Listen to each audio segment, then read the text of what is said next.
Hey guys, welcome back to Planet Mythical, and we have the first painting tutorial of 2022 for you with the recent release of Razgush and Muzgur, the orc generals who led the forces of Mordor up into the woodland realms to fight elves during the war in the north. We have Razgush, the elf slayer, here for you today for your viewing pleasure. As always, we prepped and cleaned our model before we assembled. Now this is full dried resin, so you will have to soak the model in some slightly soapy warm water just to get rid of any of the residue of grease on there. But once that was done, we mold line cleaned everything. And we assembled the model with super glue. When that was done, we affixed it to the base using super glue once again. Please be careful of using super glue because it can be tricky and obviously quite super. A number of times I've stuck fingers to things I daren't count. Then once that was dry, we covered the base in fine modelling sand, and then once that was dry, we primed with Chaos Black undercoat, ready for painting. So we hope you enjoy the video today. It's the first in a big year of content coming for us this year, and really looking forward to being able to put that there for you guys, and hope you enjoy. But until then, sit back, relax, and enjoy the video.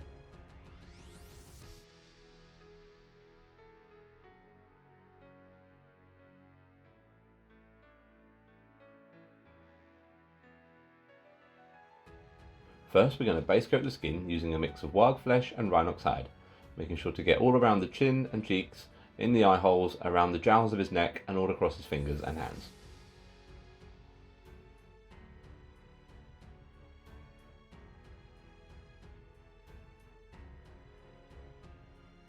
Now we're going to use a mix of Iron Warriors mixed with a small amount of Warplock Bronze to apply our base coat for all the armour plating on the model.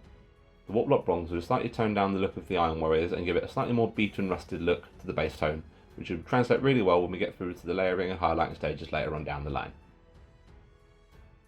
All across the shoulder pads, making sure we get the outer and inner of the shield rim as well, and the arm brace he has on his right arm.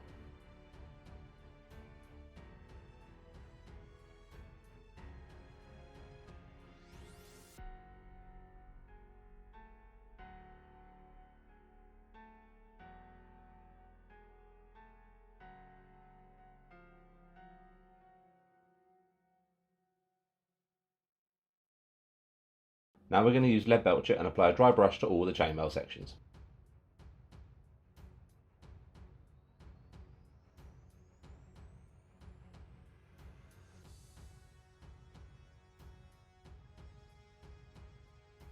Now we're going to use Steel Legion Drab mixed with a little bit of Rhinox hide, which is mainly there just to make the cloak look a little bit more tan than a normal coat of just Steel Legion Drab would at this point, and apply this all over the cloak that falls down his back. And we're going to have to apply this in a few thin layers just to get nice, smooth, even coverage. Make sure you wait for the previous layer to dry before you apply the next coat. We're also going to make sure to pick out the cloth hanging down his front as well. You should end up with a nice, smooth, crisp finish to the tan cloak.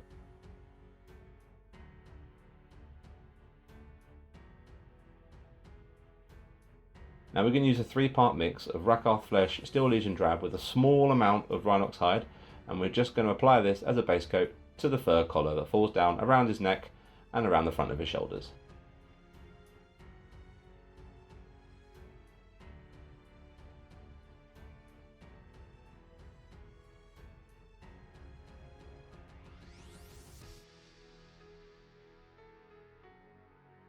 Now, using another 3-part mix of Doomball Brown, Rhinox Hide and Abaddon Black, we're going to base coat the upper cloth areas which hang down just below the chainmail but just above the cloth before the greaves and the boots.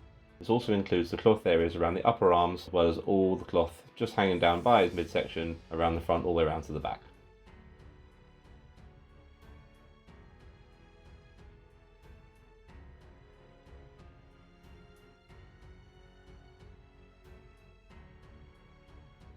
Now we're going to use a mix of Mournfang Brown and Dryad Bark and just finish painting in the rest of the cloth areas that we haven't yet painted in.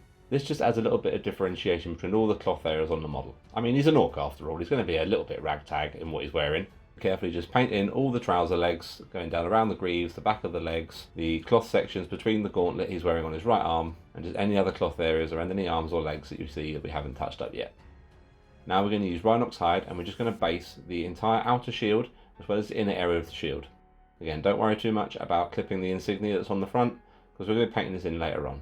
Just make sure we get all the inner workings in and amongst all the insignia on the front as well as all around the straps and the arm on the inner of the shield.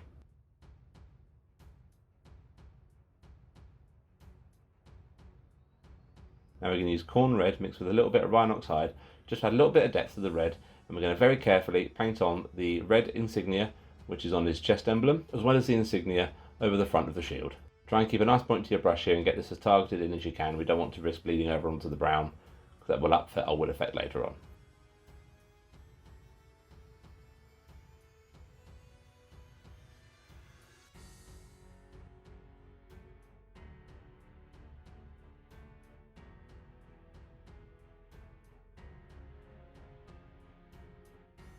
Now we're going to use pure warg flesh and just apply an all over layer to all the flesh areas.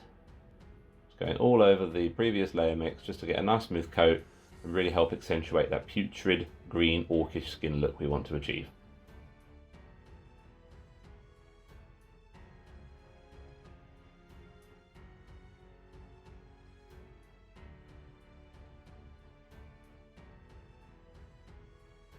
Now we're going to apply a manual shade of Lupercal Green mixed with some Narmia Medium, and we're just going to paint this into all the recesses, particularly in the eye holes, the folds of the neck skin, around the jowls and between all the fingers and creases in the hand as it grips his weapon and shield.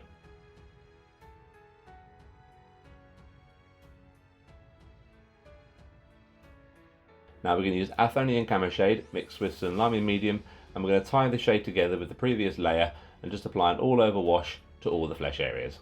Be careful not to let it pool in any of the areas that we've already manually shaded with the Lupercal Green, as this will just make for unsightly blemishes later on.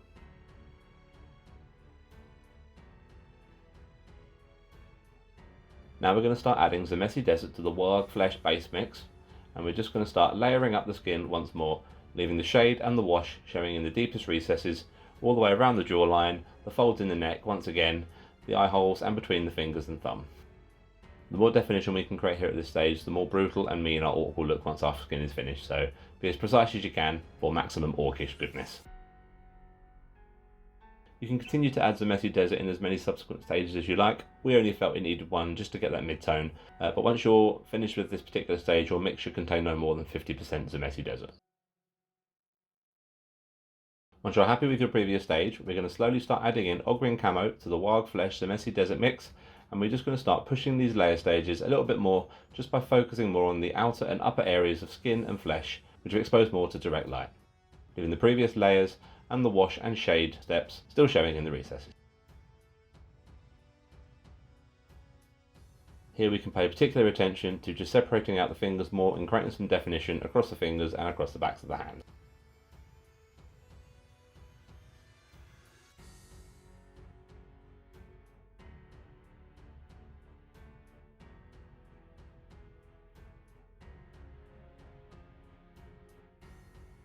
Once you're happy with how the layers look, now I'm going to add a very fine highlight of pure Ogryn Camo just to the absolute tips and edges of all the fingers and thumbs, as well as the apexes and the knuckles, the tendons down the backs of the hands, and across all the facial detail.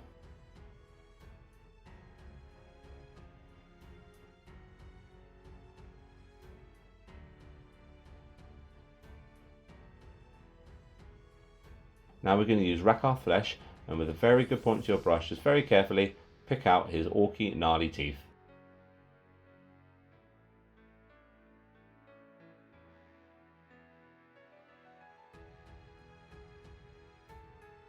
Now, using Abaddon Black, we're going to very carefully paint in the recessed eye sockets within the helmet. Make sure you've got a very fine point to your brush here. The last thing you want to do is bleed out over onto the helmet.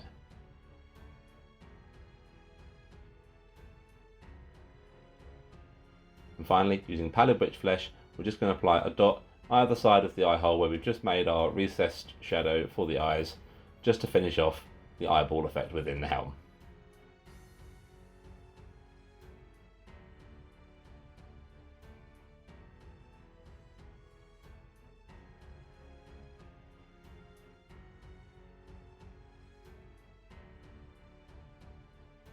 Now we're going to use Warp Block Bronze, thin down with Lamia Medium, and apply a manual shade to the vast majority of all the armour plating over Razgush's body.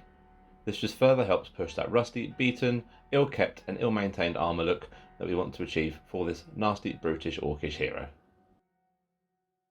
Just making sure we get in all the creases and all the recesses, particularly paying attention to any grooves and segmentation of armour as well as giving the chainmail a very quick wash with this at the same time.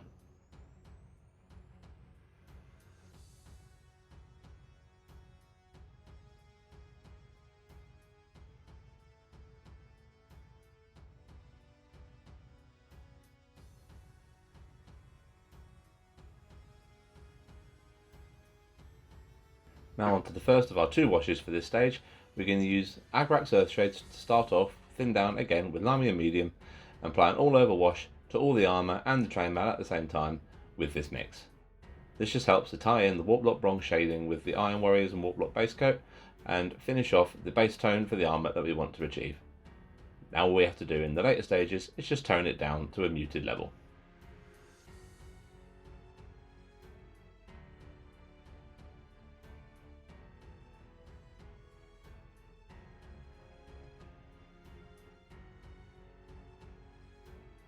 Now we're going to use Nuln Oil, once again thin down with, you guessed it, Lamia Medium, and apply this as a slightly thinner wash all over the armour, just to bring down the overall hue to a very beaten, dark, dull and orcish look. Be very careful to avoid any pooling here, as it will undo all the effect of the shading and the washing we've just finished.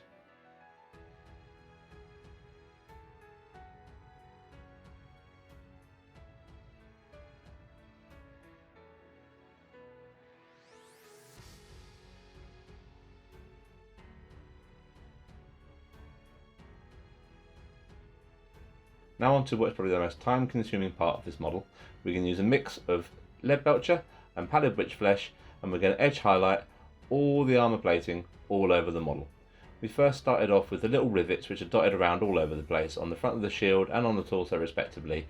A little pinpoint highlight just on these will pick those out really nicely.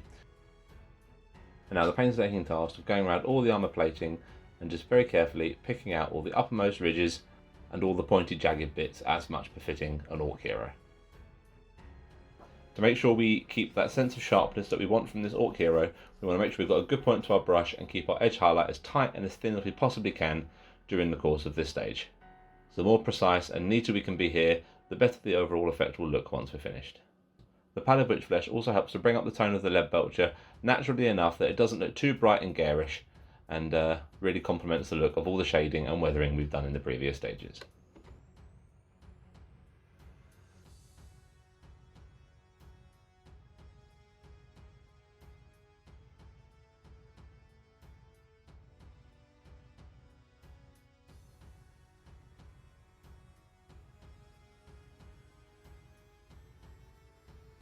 Finally, we're just going to apply a very light dry brush to the chainmail with lead belcher just to pick up the absolute upper areas of the metallic rings.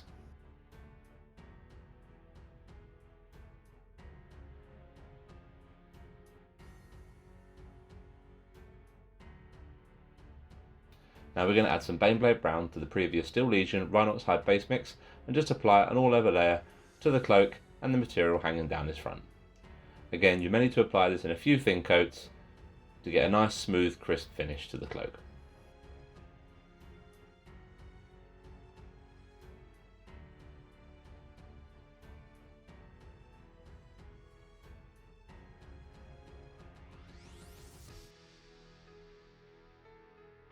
Now we're going to apply a very diluted wash with Agrax Earthshade, thinned down with a significant amount of Lamia Medium, approximately 1 part Earthshade to 3 parts Medium, and we're going to focus this on the very well defined creases and recesses in all the material along the cloak and the material down the front of his body.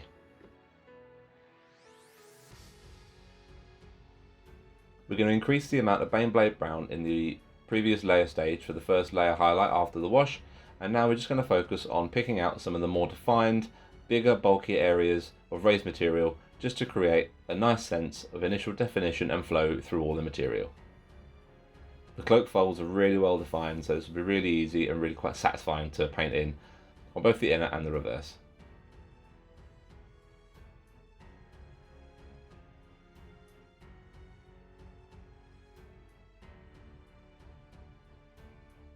Now we're going to start adding Karak Stone to the previous Steel Legion, Rhinox Hide and Baneblade Brown mix for the next couple of highlight stages. Each time we add Karak Stone and each time we apply a highlight, we're pushing our highlights more and more towards the upper areas and outer folds of material and cloak to create a natural transition between the darker areas where we've shaded and the lighter areas where light will be bouncing off the flowing material. Once you're happy with your layering stages, your mix should be approximately no more than 50% Karak stone by the time you finish the previous layering stages.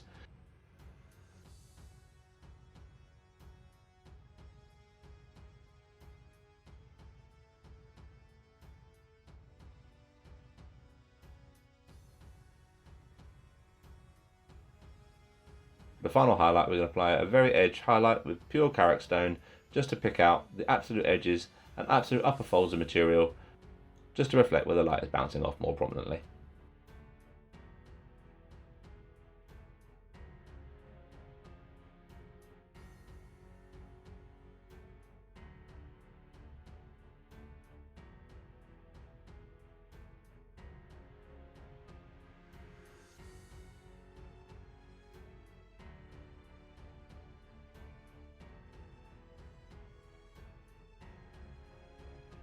Now we're going to add some Karak stone to the previous Rakarth Flesh, Steel Legion Drab and Rhinox Hide mix, and we're going to completely layer over all the fur once again with this mix.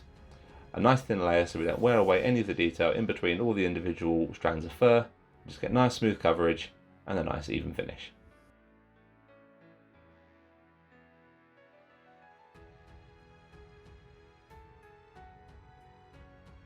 Now we're going to apply a wash with Agrax Earthshade just to create some definition within the fur. This will sink naturally into all the gaps between the strands of fur and really easily create some nice sense of shadow and depth across the fur itself. Now we're going to highlight with pure Karak stone and very carefully and very painstakingly start separating out the individual strands of fur across the collar. Take your time here, because the more precise you can be, the more natural the look will be once you finish this layering stage, leaving the Agrax Earthshade showing in the recesses.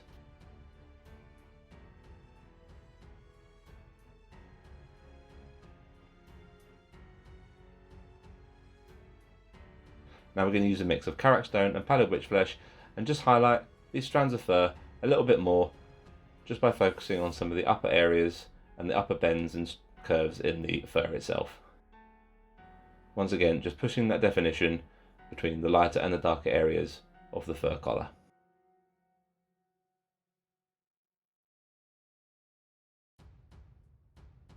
Now we're going to apply a glaze with Seraphim Sepia, significantly thinned down with Lamia Medium, and just apply a very light glaze just to tie all the highlights in together and finish off the look for our matted orcish fur collar.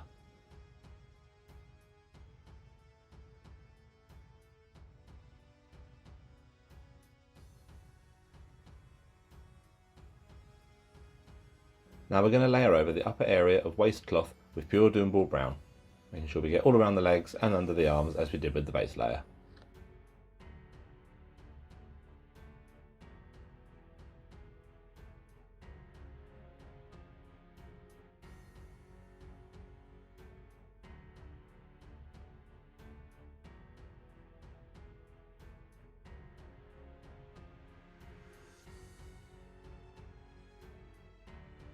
Now we're going to also be adding Scrag Brown to the Mournfang Brown and Dryad Bark base mix and layering up the cloth over the legs, the back of the greaves and over the forearms with this mix. We're doing this here before the wash stage for the previous cloth, as they're both going to be receiving the same wash, so it just saves a little bit of time to get it all done in one go before the wash stage. Now once again, using Agrax Earthshade thinned down 50% with Lamia Medium, wash all these under armour cloth areas with a nice thin coat of Agrax Earthshade just to give some definition to the materials.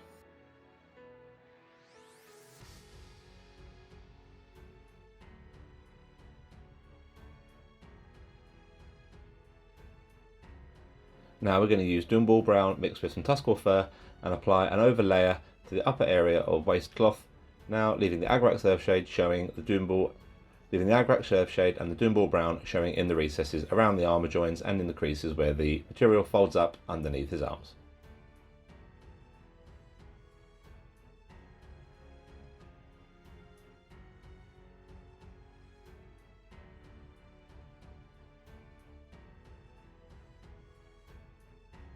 Now we're going to highlight these with pure Tuskor fur and just apply a very edge highlight just to the absolute upper areas of cloth folds and the absolute outer edges, just where the ragged material will be hanging down and catching the light more prominently, and also the upper and outer folds and absolute edges of the material round under the arms.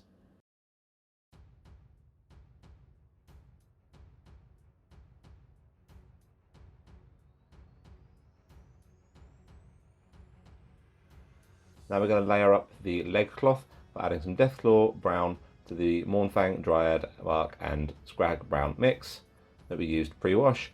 And as we did with the other cloth area, just apply a layer, leaving the wash and the previous layer showing underneath in the recesses.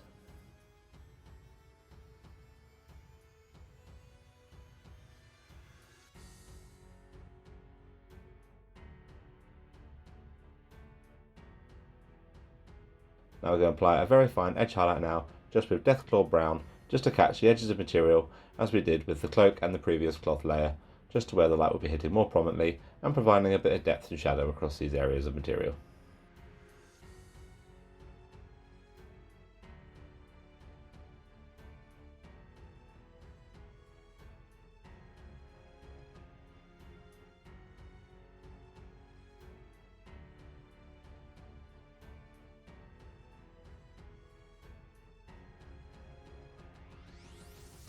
Now we're going to use Dryad Bark and very carefully paint in all the belts and straps that are very prominent on Razgush.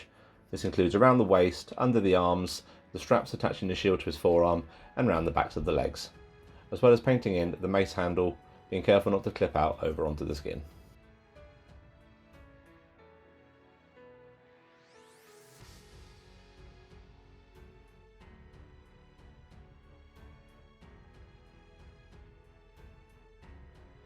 Now we're going to edge highlight these all with Gawthor brown. Make sure there's a nice clean crisp highlight just to catch the very edges of all the belt straps, just to give a little bit of definition.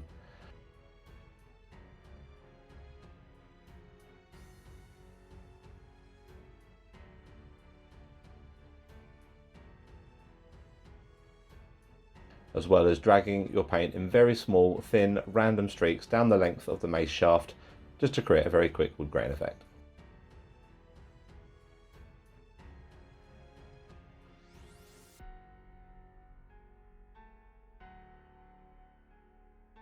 Now we're going to paint the panelling on for our wood shield, and we're going to put the bulk panelling in with a mix of Dryad Bark and Gawthor brown, and you want to create vertical streaks down the length of the shield, roughly the same kind of width every time you go down, just to create the basis for our wood panelling, leaving some of the Dryad Bark showing in small gaps between each streak.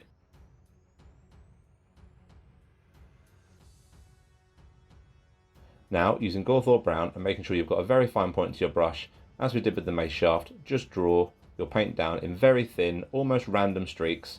These will be broken up as well, just to add that little bit of extra realism, just to create the wood grain effect over the shield.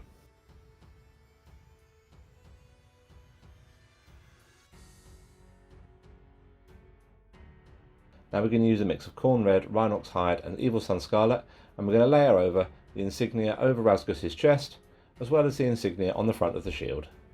Keep this quite thin and maybe apply this in a couple of layers just to get a nice crisp finish. This is going to be our spot colour for the model, so it needs to stand out and look really effective against all the greens and browns we've used so far.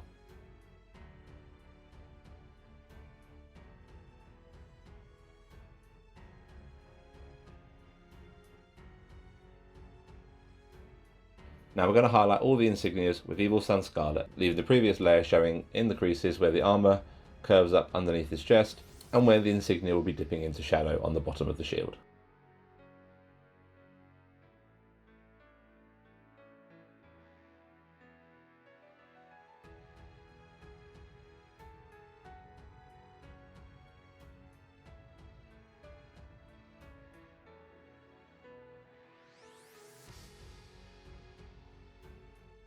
Finally, using Fire Dragon Bright, we're just going to apply very quick dot highlights just to the absolute apexes and corners of all the insignias on the chest and the shield, just to give that a little bit of sharpness and make them pop just that little bit more against all the muted browns and natural colours we've used so far.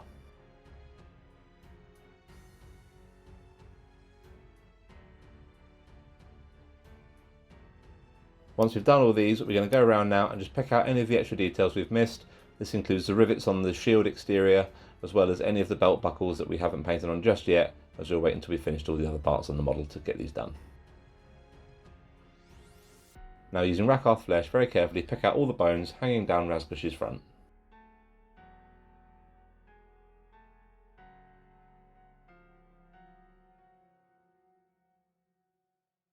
Now, using Pallid Witch Flesh, just apply a very quick dot highlight to the ends of the bones, just to make them pop that little bit more. Finally, we're going to use Rhinox hide just to paint in his little boots and poking out underneath the armour greaves.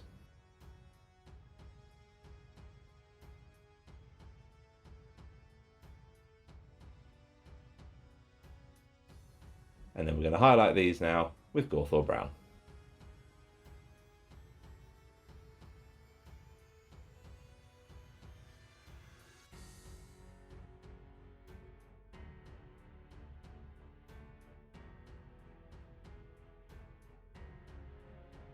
The base sand was finished in 3-stage dry brush, the first using drier bark to get the base for our earthy tones.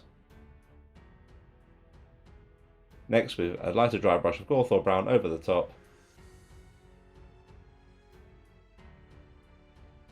And finally finished with Pallid Witch Flesh as a very light dusting just over the top just to make the base pop.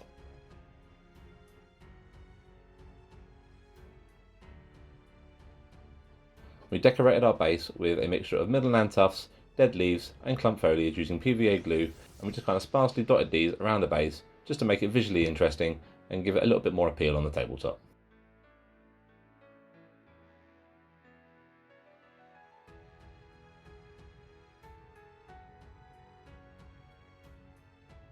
Finally, once you're happy with how the model looks, affix it to a freestanding surface and put a nice crisp line of dry bark just around the base rim just to finish off our Orc hero Razgush.